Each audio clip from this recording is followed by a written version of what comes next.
Hey, it's Rachelle and Carter with the KSBJ Morning Show, but today, not so much fun, the topic that we're going to be going over. Ugh. I'm Rachelle. That's Carter. Hey. This is his beautiful wife, Kelsey, my dear friend, and Officer Aaron. Officer, you didn't wear your fatigues today. I did not, no. I wore them yesterday. They were kind of dirty. Got to get some new ones done. Well, and he's undercover anyway, as it's going to be really awkward as he arrests us at the end of this this talk. Wait, we're getting arrested? Yeah, I'm so sorry. I forgot to tell you. Yes, me and the four officers out in the hallway. Oh, gosh. Okay, great. I feel like I'm tricked. I got scammed again. I know. So that's why we're here. And in all seriousness, this is something we really wanted to talk about because scams, unfortunately, are very much a part of the world we live in right now. And right now, you read through the Old Testament, this is something that God has been addressing with his people from the beginning of time, to do weights and measures appropriately, to make sure that people are being fair and honest. And we live in a broken world. And so thank you for being transparent. It's an uncomfortable thing to talk about. And Carter, you want to take the reins on this one with Kels? Well, I mean, we can just share our two. We weren't really together this day where we got scammed. So I guess you can share your portion and I'll share mine. But it all started with you getting a phone call. Yeah, and kind of like Rachelle said, like it's embarrassing to talk about, but I also want to be open about it so that it hopefully won't happen to other people, because before this happened, I would have said I would be a very hard person to scam. I'm very skeptical. I have to fight against that. And so the fact that it happened to me, I feel like it's very likely to happen to somebody else. And I just want to prevent that from happening. You can testify to this. You're not dumb if you get scammed. There are incredible, as we're going to hear today, operations that go on behind the scenes, right, with these scams. Oh, and absolutely. And one of the things that they do is they prey on your emotions, right? They want you to feel afraid. They want you to feel like you need to act immediately. And that starts to override our desire to slow down and start thinking things through. And that's where they get us. Yeah. Okay. Well, so you got the phone call, Yeah, Kels. so I got a phone call and a voicemail saying that it was so-and-so with the Harris County Sheriff's Office, and that I needed to call them back regarding an important matter, and I needed to immediately call them back. And funny enough, I tried to contact a few of my friends who have spouses in law enforcement, and they were unavailable. So I was like, you know what can it hurt to make the phone call? Because at that point I was just like, I have no idea what this is, but if it's a scam or whatever, I'll figure it out.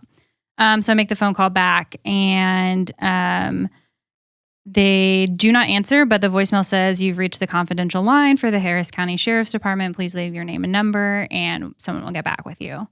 And so maybe 10, 15 minutes later, they call me back. And they tell me that there is a warrant out for my arrest for failing to appear in court. Now, they couldn't know this, but we were in the process of moving. So I'm sitting here going, like, did I miss some paperwork? Did I miss certified mail? Like, it would have been very likely that something like that would have happened at this moment in my life because things had been so chaotic. And then they informed me, they started reading off addresses, and I was like, wait. And so you could tell how they were like trying to pull information out of me just from my responses.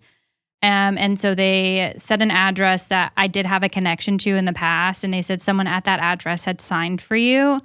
And I was like, why would anyone do that? Like, that doesn't make any sense. If someone's having a court summons, why would you sign for them? Like, especially if you don't know them. Like, we don't know the people that live at this address now.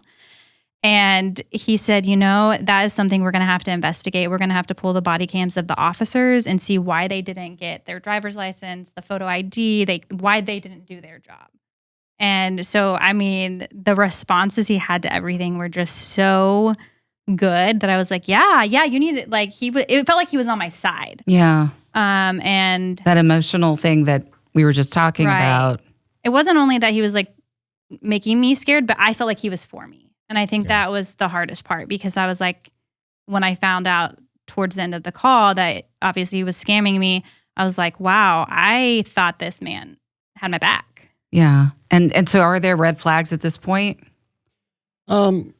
There's always things that we can do when we're dealing with, especially on the phone, right? When someone calls us, and now it's so easy, they can spoof any number. I got a call from my bank, and it wasn't my bank, right? Mm-hmm. It said, hey, this is your bank calling. Hey, there's a problem with your account that ends with this number, right? So they can do that. But there's always things that we can do, right? Like numbers that they call from. Even if it's going to spoof, it's going to say, hey, it's from your bank, it's from the sheriff's office. We can always, we live in the internet age. You can look it up and you can say, hey, this is the phone number that they called me from. I can call the sheriff's office directly and inquire about that. And they'll say, we don't know what you're talking about, right? Yeah. And that's immediately what you do. You say, hey, give me 1 second. Let me give you a call back. Well, I'm curious because you said there's no way they could have known it, but we were in the process of moving, and I personally think these addresses were they're public information after you sign on a house and your postal addresses and all that. So I'm curious, would they know actually this season that we're in, and is it a key thing to look out for this activity after a big moment in your life of maybe getting married or certainly moving, where people would have access to public information and be able to use that against you? I think, honestly, at any time we're vulnerable. I don't think it's just the big changes in our life. Typically, when we're generating more official paperwork, there's more new information that's out there, and it could cause us to be a victim of scams. But we need to be vigilant, I think, all the time. Sure. I mean, a receipt you throw away that has the last 4 of your credit card could be more than enough that someone's calling you and saying, hey, they got your name. They looked your name up on the white pages online, found your phone number, said, hey, there's a problem with your card ending in this number. Yeah. Wow. Did we look paranoid shredding our stuff? Is it okay to look paranoid? I know, right? So I think there's a thing called healthy paranoia, right? So you have the paranoia that you kind of leave your blinds closed and you look out your window and the sun's out and you're like, someone's going to see me, and you stay home. That's too much, right? But there's nothing wrong with saying, hey, this has got my name, this has got my address, this has bank account information, even if most of it's redacted, shredding that, right? And making sure. I mean, businesses do that because we've seen over the years, they use this information and they'll use that information to take our money from us. Yeah. So, well, and back to kind of just address what you said, because I'm so curious of like how I could have figured this out while on the phone, because part of what they did was they said, we're monitoring your phone currently, and you cannot come away from this call to use any kind of apps or anything, because the case is still ongoing and therefore everything is confidential. And so even to go over to Safari to Google the number, they told me I wasn't allowed to do that. And obviously at this point, I think they are who they say they are, so I'm trusting them. Because that was my first thing. I was like, I gotta look this up or whatever.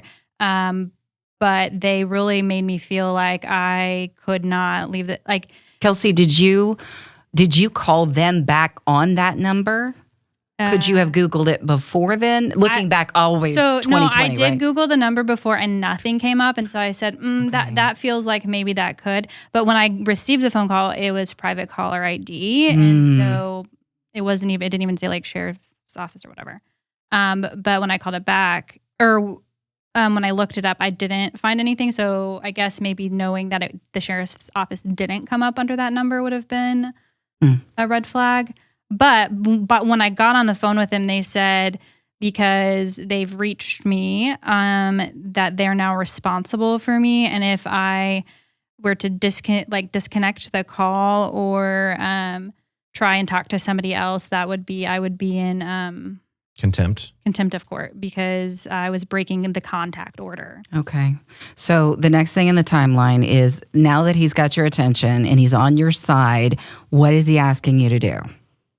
So the first thing was and so I asked him, I said, well, can you verify like who you are? He gave me badge number, gave me his name. He gave me ticket citation numbers. Yeah. All of that. And I was like, why? I'm supposed to be at work right now. He was like, well, that's fine. We can call your employer. So he had me call my employer. And we merged the call and told them that I had confidential business that I needed to attend to and would not be back the rest of the day.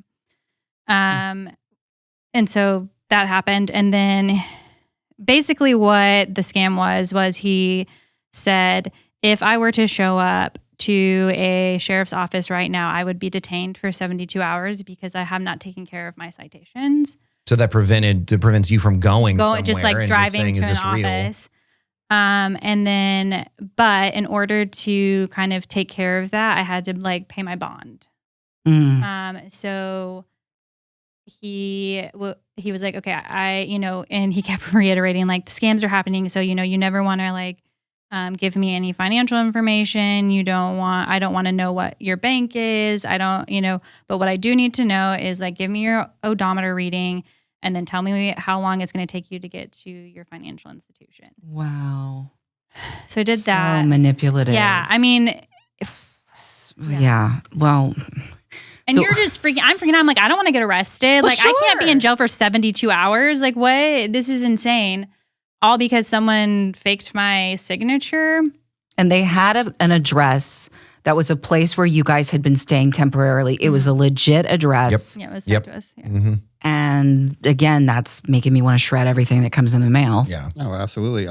You look yourself up on Google, you'll find. No, I don't want to. Well, Right. you'll find a whole lot, right? but you're Kelsey. You look yourself up online, you're going to find your information for your employer now, but you'll find you lived here and you lived here and you may have worked here at some point in time, and all this information is just right out there. It's a Google search away. Mm. So I get a text. She had checked to make sure they're because when you get a call from the sheriff and it's a voicemail, she called all of our immediate family to make sure nobody was on the side of the road. Which was really smart. Yeah, call all of us first, And so when she went ahead and called back, she texted me at the beginning of the call and said, Before I was told not to. right, yeah, said oh my gosh, this is crazy. Well, in where she works, she's actually recently called the police, and the police have non-emergency, and the police have called her and said we're going to meet you here, and they really did. Yeah. And so she went ahead and called them back, thinking it was related to the nature of her job, and then obviously what started happening, and so 30 minutes go by or so, and when she said this is crazy, I was like, oh, what? And then 5 minutes later, nothing, and I'm like, what is it?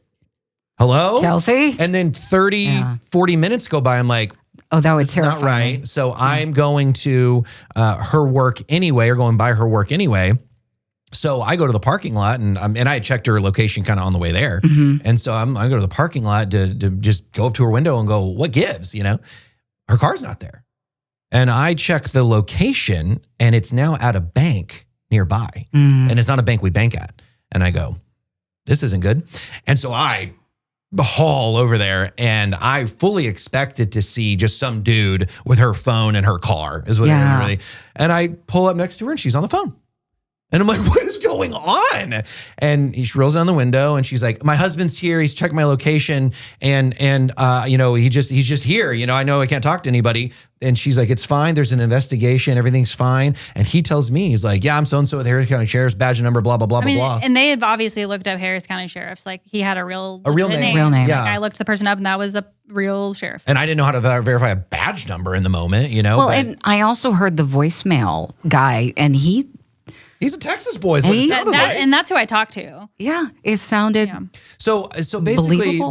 they tell me you're going to meet me at this. You both can go. We got approval for you both to meet in person with the Harris County Sheriff's at this location. And I Googled the address, and it really is a Harris County municipal building downtown. And I thought, okay, well, I can't know, and I don't know what she's doing, but we will be there in person together to figure out what this is. And then she lets me go, and you can tell the next part, if you want. Yeah, and so basically at this point, he's trying to get me to get whatever amount of money he said that I needed to get in order to take care of. Which was? What was it, $4,500? That's what they asked for originally. Okay. Yeah, But I mean, thankfully, our bank, I guess banks know, because there's a limit on how much you can get out. We have an online only bank, and so I couldn't even go to like our bank because there's not one. there's not one. So I was only able to get like, I think 500 out of the ATM. And unfortunately, I had like $400 of cash on me, which never happens. So he was like, yeah, I don't know if I've never gotten it approved that low, like in order for it to actually take care of what it needs to take care of, but I'm going to try. So he puts me on hold, and he's like, okay, we'll take the 900 or what was it 900? Yeah, 1,000. Yeah, $1,000. Would this ever happen? No, this would never happen. A sheriff would never call and talk this So way? a sheriff could call, right? I can, in my business, I would call somebody, especially if I want to talk to them, especially if possibly they have a warrant, right? But I'm not asking them, you're paying off your warrant or something. Hey, this is Officer Acapelli. I would like to meet with you. I need to speak with you, right? Can we meet at a location, right? And whenever I'm coming, I'm showing up. Now, investigators are different, right? Investigators will show up in their unmarked car, but they'll have their badge on their belt. They'll look like investigators. They don't know how to dress any other way. But when I show up, I'm showing up in my Houston police officer vehicle. I'm showing up in my uniform, and I'm talking with this person. Right? But they'd be showing up. Right. I would be showing up. Call you to another location, but that location is going to be one of our locations. It's not going to be, and this is why I think that what you went through, it's so brazen, right? Because it's not a whole lot for them to say, oh, I'm with the sheriff's office, right? They can say that. It's cheap to say that. It's easy, right? You can find officers, you can find investigators' information online, badge numbers. Maybe they have dealt with them before if they're scammers, and this is someone who works in the scam department. They probably know this guy. He's probably talked to them personally, right? So it's not a whole lot. It's not a stretch there. But then to say, hey, no, we want you to meet us in person, and at the place that we want you to meet, it's going to be a place that belongs to Harris County, right? It gets to be so brazen. It's very elaborate, right? Yeah. Very. And the details, like they just had an answer for everything. Well, and I guess too, because I've summarized with somebody, I guess when it comes to paying bond, it's either going to be certified mail and you go to the courthouse yourself and pay it there in person, or you're paying it after the officers bust down your door and arrest you. I mean, it's basically one extreme or the other. Is that pretty accurate? They're never going to obviously call you and ask you to pay it. Right. So we as police officers, we're never going to take money. Right. And they told me that. Right. Yeah. Because that we have a different word for it. It's not bond. It's called bribe. Right. So we can't take the money. Right. So all that money is always going to be going to a district or a city or a county clerk. Right. Because they're going to be the officials who take care of that money as far as that court is. Okay. Yeah. So once they've accepted this $900 offer. So this is where I look back and I'm like, this was silly. But at the time, it made sense. And I was like, sure, with technology and just ease of things, they're trying to make it easier for people to pay these things. So he told me that the Harris County now had a partnership with Coinstar.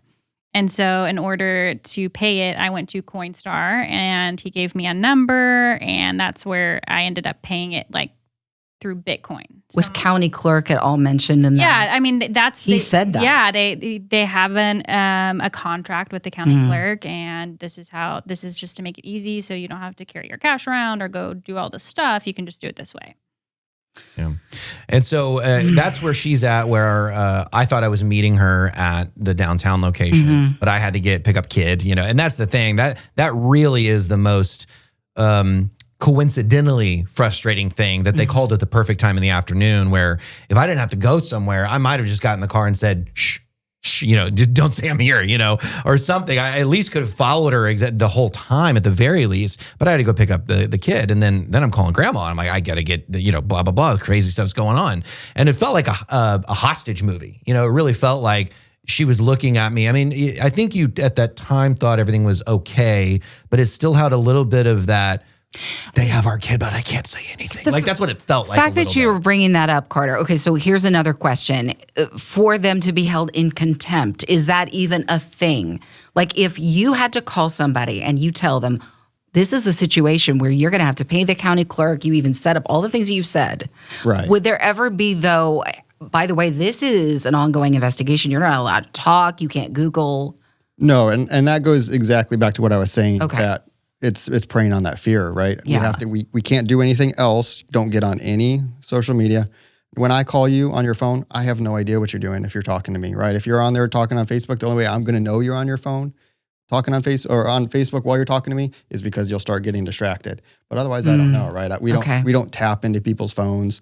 It's actually against the law for us to do that. I was going to say that'd be a federal NSA type of thing. He said it was the U.S. Marshals, so he did up it a bit. And I'm Yeah. like, I don't know what Yeah. the U.S. Marshals are allowed to or not Sure. allowed to do. Well, Yeah, so I meet grandma, and a couple of coincidental things happen. First, I just want to say, Yeah. like, I was so thankful that he just felt like something was wrong and he was continuing. Because, like, if he had just trusted the situation and not been looking out for me, it could have been. Well, we'll talk worse. about that at the end, because of what Yeah. they asked you at the very end was strange at the very least. Well, there's a tease. Yeah, that's coming up in the next couple of minutes. Next time. So that's so I get in. It's a Target parking lot. I meet Nana at, and I call some friends that I know. One is a retired FBI, and I knew his wife worked for the government still, but I didn't know in what capacity. And just as I get a hold of them, a real Harris County sheriff just pulls in the parking lot, just going to lunch or whatever, and I'm like flagging him down, And at the same time that he rolls down his window is about the time that she gets on the phone. And I said, okay, I'm going to tell you both. I have a friend on that works for the government, and I'm here with the Harris County Sheriff. My wife is getting a strange phone call that say they're U.S. Marshals. And I explained the situation, and I say our friend's name. I go, what department are you with again? And she goes, I'm with the Department of Homeland Security. And then and the officer goes, what the heck is going on here? The guy flags me out. He's got Homeland Security on the phone. And so they obviously work together to go, no, this is a scam. He even searches in his computer in his car. She got no warrants, And so I'm texting her at the same time she's in or right out of that Kroger with the Coinstar machine. And I say, it's a scam. And I give them a couple of names. And she finally realizes, oh, these are our friends that are in law enforcement. And obviously that's when you were about to wrap up the phone call. Yeah, so it was interesting to me because I gave the money, they had the money, but they were still insistent on me meeting them downtown. And so he was like, okay, so now we're going to get you to your husband, and your husband can come with you, but we're still going to go to this downtown location. And that's when I started getting the text from Carter, and Carter's like, it's a scam. And I was like, I just finally told the guy, I was like, I'm just so confused because my friends that work with the marshals are telling me this is a scam, and he's still trying to talk me into going down there. And finally, when I realized who he's talked to, I just hung up the phone. But I don't really, why would they still want me to come down there after I've already given them the money? That one, I don't know. Yeah. And honestly, I think a lot of times when we have scams by people who aren't even here. Right. So they could say, hey, no, we absolutely want you to meet us down at this building because they want to lend, credibility to the story. It's more they're telling elaborate. You. But when you sounding. get down there and you say, hey, I'm looking for investigator so-and-so, and if investigator so-and-so is there and comes down and says, yeah, what do you need? And you say, well, I was talking to you earlier. And no, I wasn't. But at that point in time, they've already got the money that you've Coinstarred them, right? Well, is that, a couple of things run through my mind. Is it just a laugh, honestly, for you to drive, in our case, 30 miles downtown to get down there and have that moment? Is it they're really actually down there and they're going to try to rob us in person too? Or is I thought Bitcoin was instant. So is it just making sure that there is a time where the money has to go through and they want you to keep going until that? Or what would the possibilities be of him staying on the phone and insisting we go down there? Right. So typically these scammers, scams are their bread and butter, right? They're not out there scamming you and then waiting around the corner, with a stick-up guy because they want to get more money out of you, right? The thing that they like about the scams is they can take your money from hundreds of miles away, and now all of a sudden we have a jurisdictional thing where we're trying to figure this out because, the Harris County Sheriff's Office is going to investigate it. But if the person's in New Jersey, now it's got to go off to the FBI. And so it becomes this jurisdictional investigation. Yeah. As far as going to a location, again, I think that may have just been one of those things where they're trying to lend credibility. Hey, they Googled, right, Harris County, district clerk's office or something. And they said, no, we want to meet you down here as well. Yeah. So that I wouldn't sell somebody that it was a scam or get suspicious. Right. Because they didn't ask you, hey, get the $1,200 or get the whatever and come down to that clerk's office and hand that money to the clerk. Right. Because they're not going to go out there and set up a whole clerk's office. Someone's going to start asking questions when they jump over and taking money from people. So at this point, when the money's already been sent, they realize it's a scam. I know that he files a report, right? Yeah, I went up there. Oh man, I go up to the window at the local office there, and I was like, "What do I fill out to talk to an officer or a sheriff, whichever one it was, constable or sheriff?" And she goes, "Oh, for that right there, what happened?" It's just a front desk girl. She's like, "What happened?" I was like, "Scam." She's like, "What'd they do?" Like, well, they call us and told us they're Harris County sheriffs and give them money. And she goes, "And you did it?" Yes.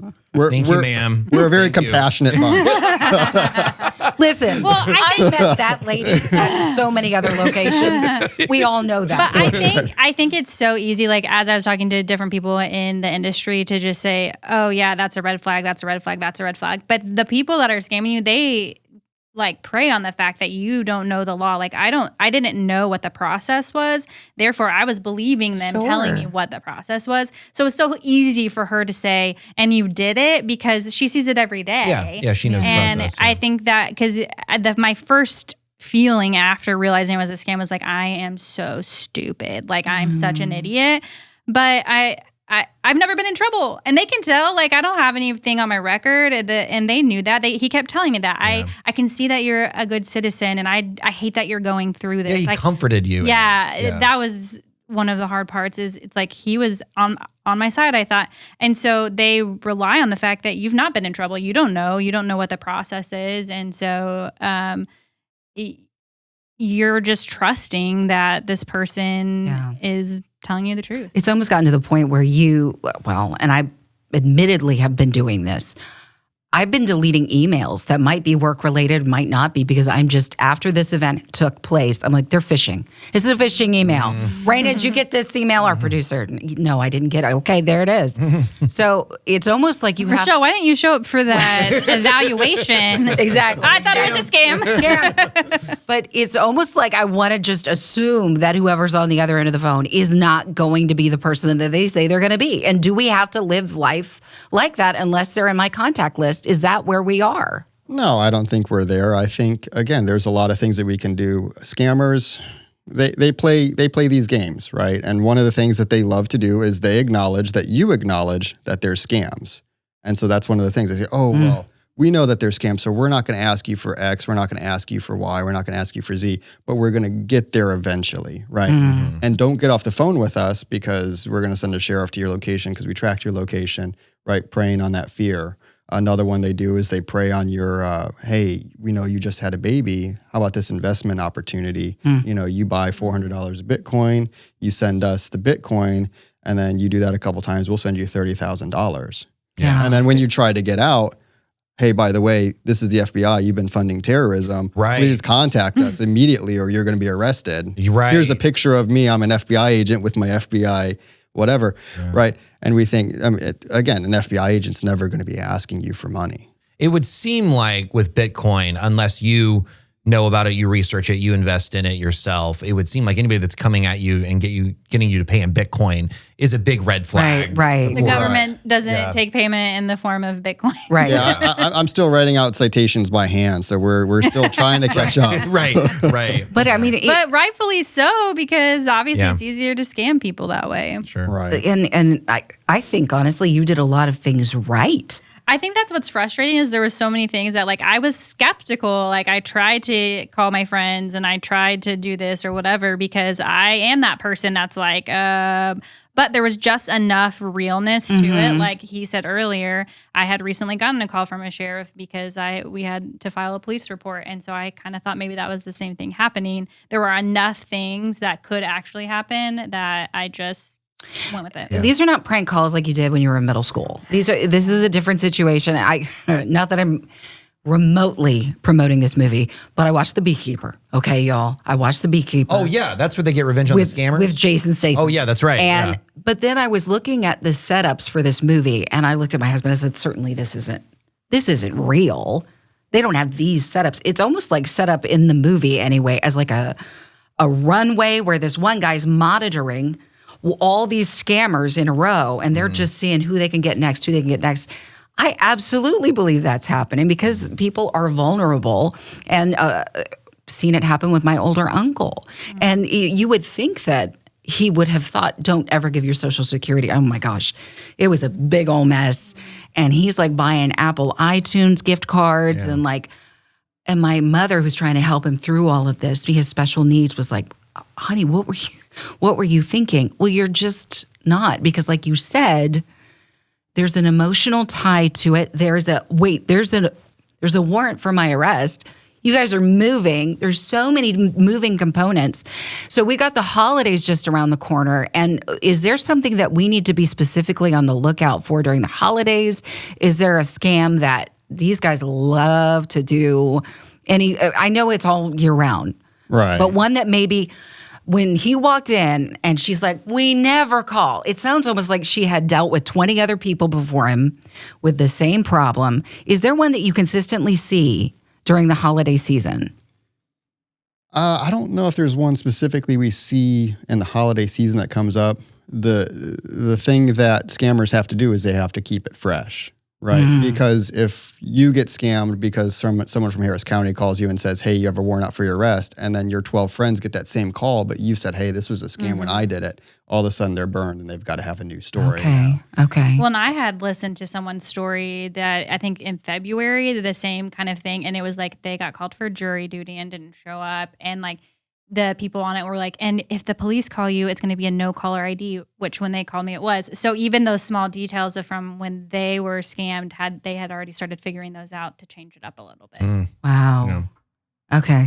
So, man, I wish there was like a Rolodex we could go to. So it's about that time of year. We're going to have Scammers Anonymous at Christmas time. Okay. Right. So I didn't mean to interrupt you. Oh, no, absolutely. So I think, again, dealing with any scam, especially scams over the phone, because scams over the phone, they have you and there's an immediacy to it, right? You're on the phone. They're going to try to keep you on the phone. They're going to try to keep you on the hook, and they're going to give you just enough of the truth that they have to have you start believing, right? And so you have that little bit of belief, lots of doubt, but then you have that fear as well.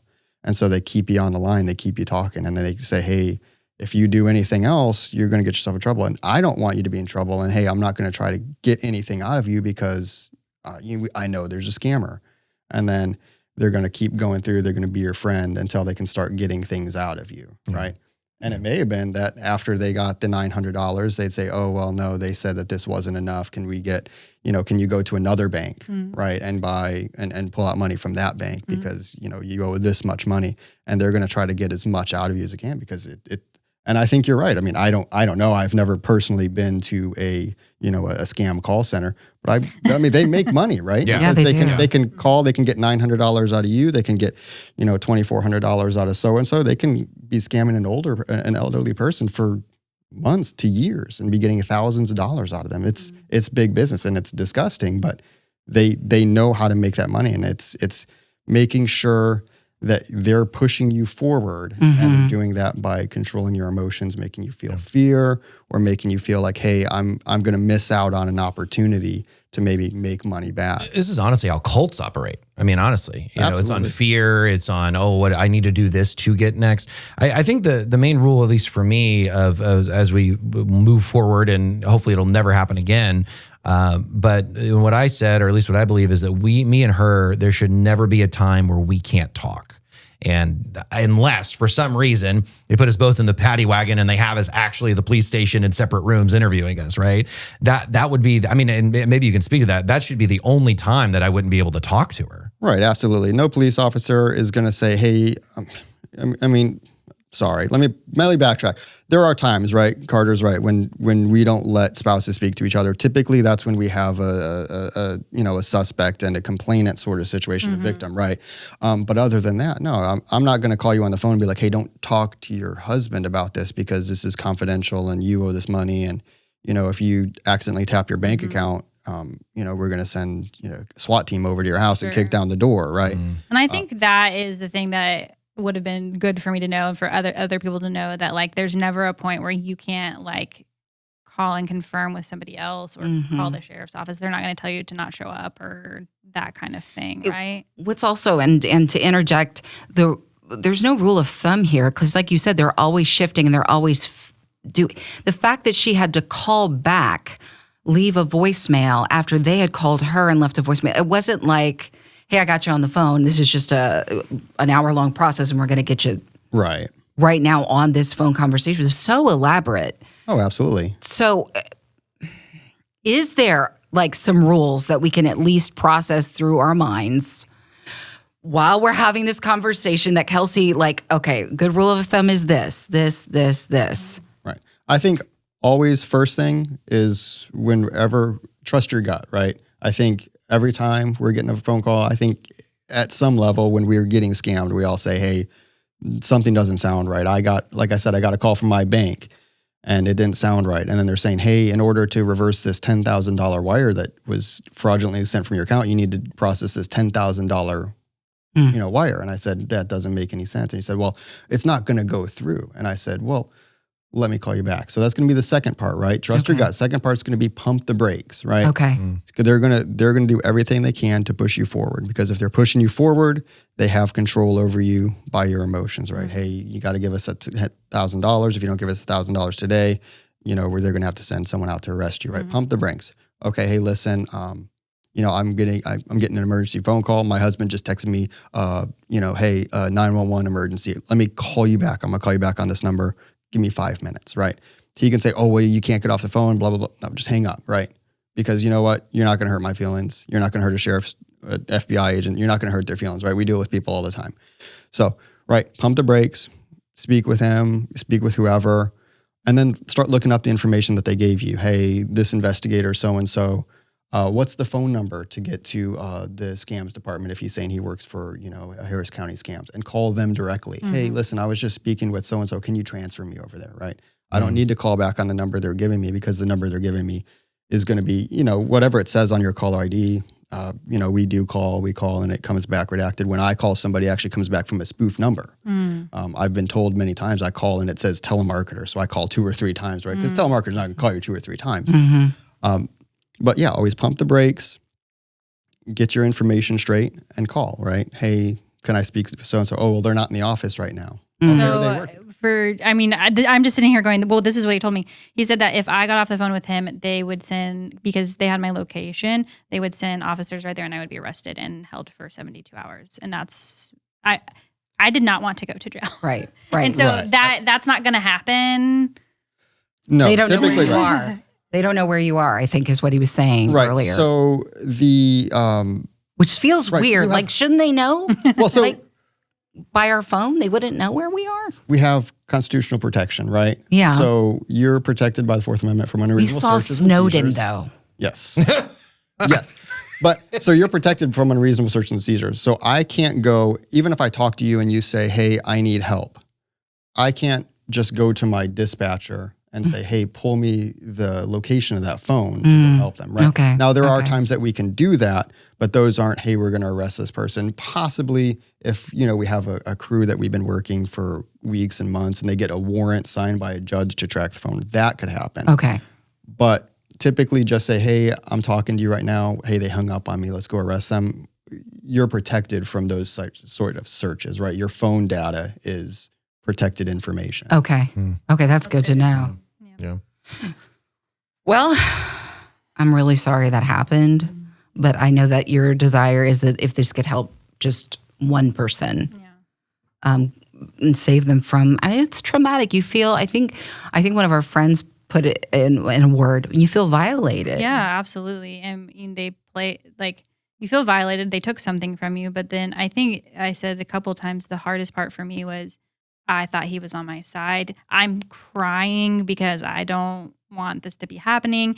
And he's comforting me. And I think I live in a bubble and I believe that people are good or, mostly good. The people that were around are kind. And so for that, it was just an pure evil. And that was for me the hardest, like, mentally to kind of work through, because it just it robs you of your innocence in that area. Yeah. And of course, I yelled at you when I finally got to you. So, well, like a good husband, that's not. He's been a good steward of his money there.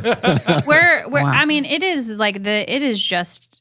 I got to my mom's after everything happened, and just sat down for the first time after processing a little bit, and Carter looks at me and goes, "So can we talk about this at KSBJ?" And I was like, "Too soon. Too soon." Ask me in a couple. Yes. I was like, yes. It's too soon, but I know I'll get there. We had already joked about it a little bit. But no, it's been, I don't know. We're in a good place about it now, I think, but it's still just weird that it happened, you know? Well, thank you for sharing it. Of course. Because I think a lot of us would have said, I would have absolutely done the same thing. And now you might be protecting us from doing that. Hope so. And thank you for sharing and for your service. We really just appreciate good police officers doing their job, and you put your life on the line. The fact that you're considering our rights and all of these things. And so, I don't know, the movies have warped our perspective, certainly. And the media as well, right? The media has warped our perspective about that, and you're here to serve and to protect. And we so appreciate that. That Carter could flag that guy down in the parking lot. Yeah, absolutely. Yeah. That was nice You know? that happened and that he was there. Yeah. And again, like Carter just fighting for me while I didn't even know he was fighting for me because I thought we were good, you know, like that was just, I was so grateful that he listened to the Holy Spirit and continued to work on my behalf while I didn't even know. So you'll keep him? I guess so. Thanks.